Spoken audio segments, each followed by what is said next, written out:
Hi, boys and girls.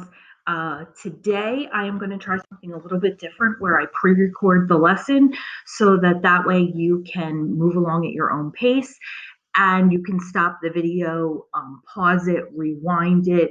And then the second piece is that you are able to do this offline or not on the Google Meet so that way your computer isn't as laggy, isn't using as much bandwidth, and hopefully you won't be as frustrated, so that you can move a little bit quicker. So let's get started here. First things first, I just want to show you this is today's agenda. You will find today's lesson in Canvas, in Canvas. And just a reminder that for homework, we are in week 6 module in Canvas. Anything that does not get finished in class does need to be finished for homework this evening. Okay, and our quote of the day is to be so happy that when others look at you, they become happy too. So let's hope that we can achieve that goal. Okay, so that was our agenda. So the next thing I'm going to do is pop over here to Canvas, and I am going to go to modules. And when I go to modules, I'm going to scroll down a smidge here to week 6, and you'll see the word word art. And I'm just going to slide this up under Tuesday since this is the Tuesday assignment. And the name of the assignment is Word Art, the American Revolution. So let's open up this assignment and see what it's all about. Okay. Oh, sorry. Let's scroll up here. I can see that there's a Google Doc attached. So let's look at the directions. Please follow carefully. Step 1. Open the textbook to Module 4, the American Revolution, Lesson 1. Make a list of 20 to 25 important words, people, key events, vocabulary, key terms, etc. from the section in a brand new Google Doc. Okay, and we're going to call your Google Doc Mod 4.1 and then your last name.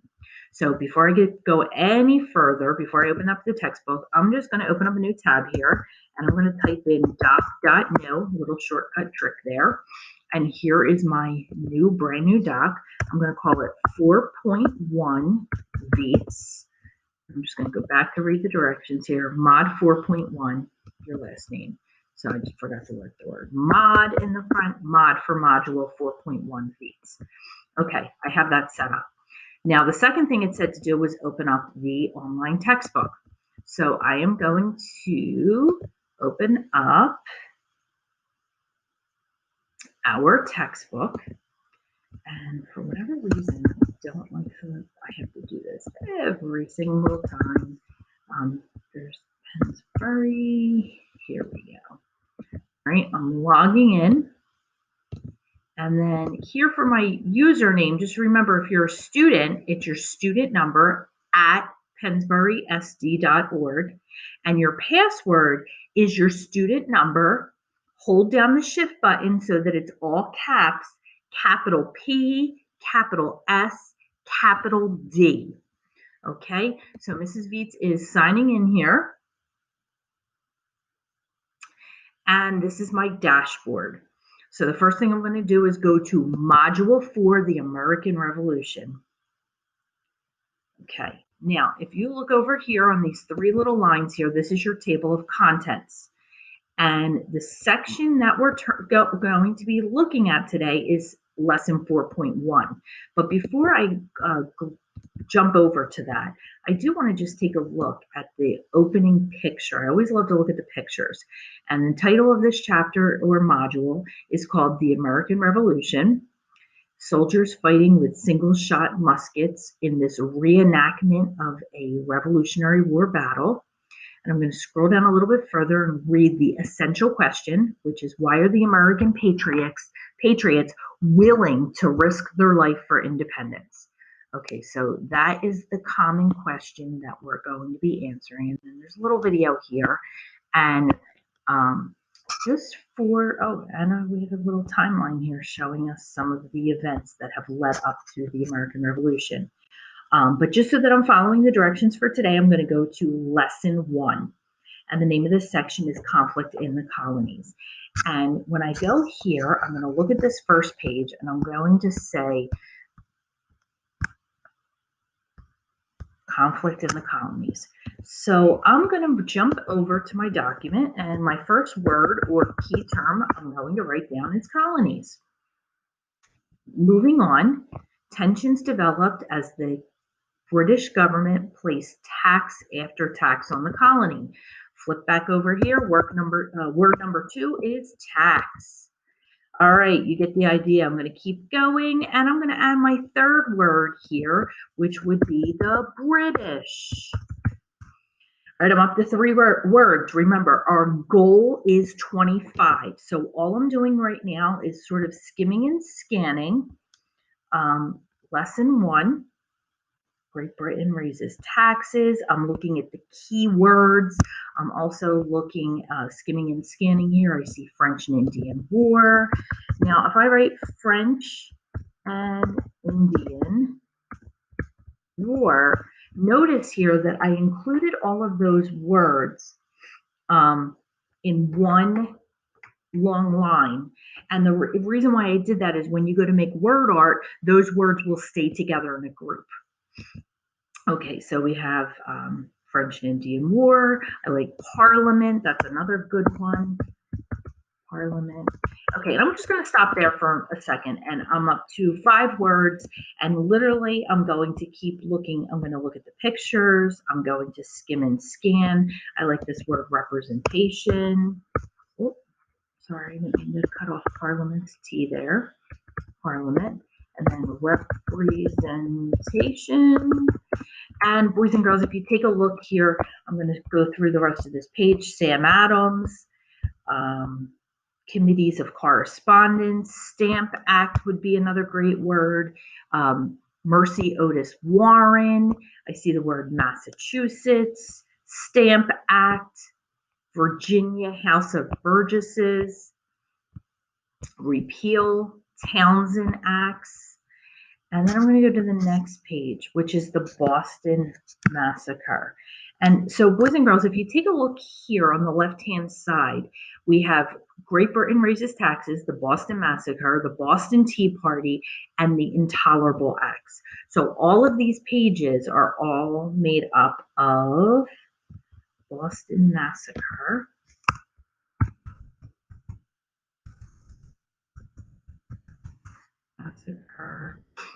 I'm going to keep going here.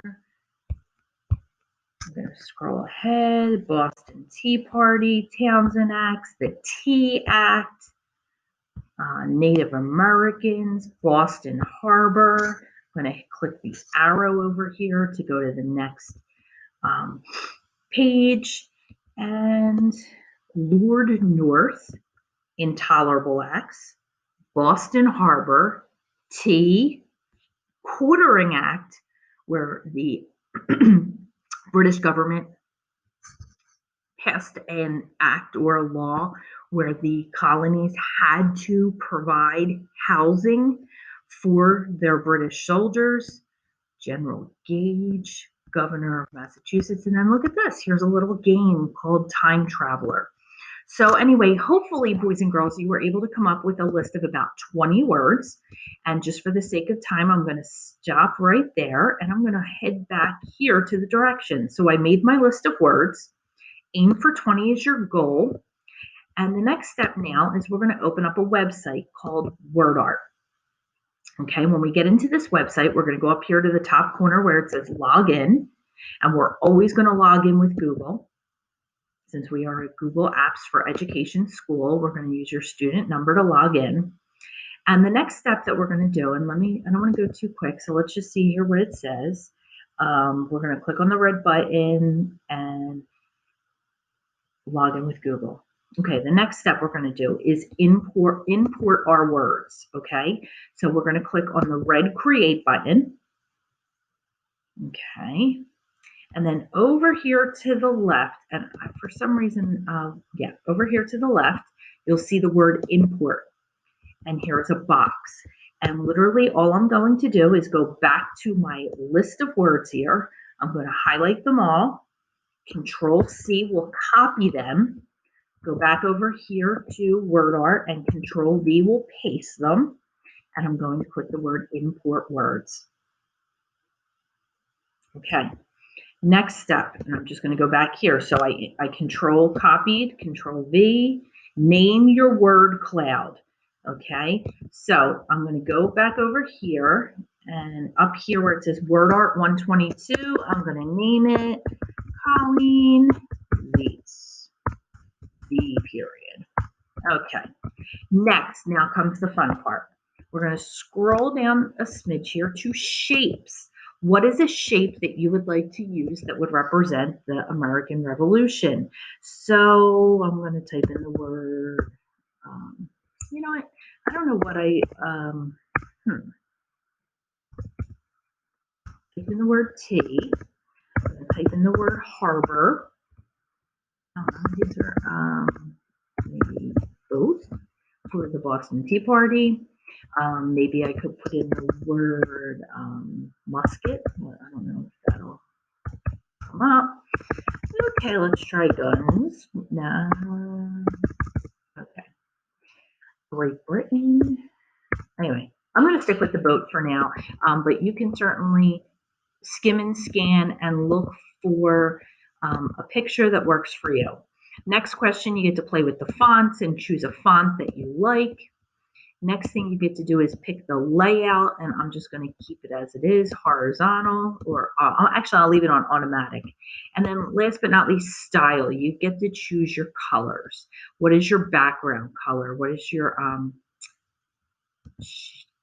so let's pick some colors here. And I forget if you don't want that color, but you want to pick another one. Let's say I want the color blue. Let me add that. Let me pick a light purple. I'm going to add that. So you can, boys and girls, if you want to customize and add some colors, you can certainly do that. Now here comes the fun part. We're going to click visualize. Visualize means it is making your word art. And here is my final product. So I'm just going to flip back here. Okay, and once we visualize, we're now up to step 4, download and share. Okay, here we go. Sorry about that. Okay, visualize. So the next step here, up here, is download. Download or share. So I'm going to just download this as a regular old standard, JPEG or PNG, which basically just means a picture. And this will be saved to your Chromebook. Another way you could do it would be to just take a screenshot, or you can share the link with me. So if you click on the link here, your art or your word art is private. Well, we have to make it public so that I can view it. Copy this link, and you would then turn this in Canvas. Okay, so let's take a peek here at this document. And if I open up this document, these are the directions for the word art. And I just realized one little mistake I made. But let's go here. And then on your screen up here at the top, you should have the word submit. And you're going to submit for me either that link, or you're going to file upload your image. Any questions? I will be on the Google Meet the entire class period, so you can hop on whenever you have a question. This does need to be finished if you do not finish it during our class time.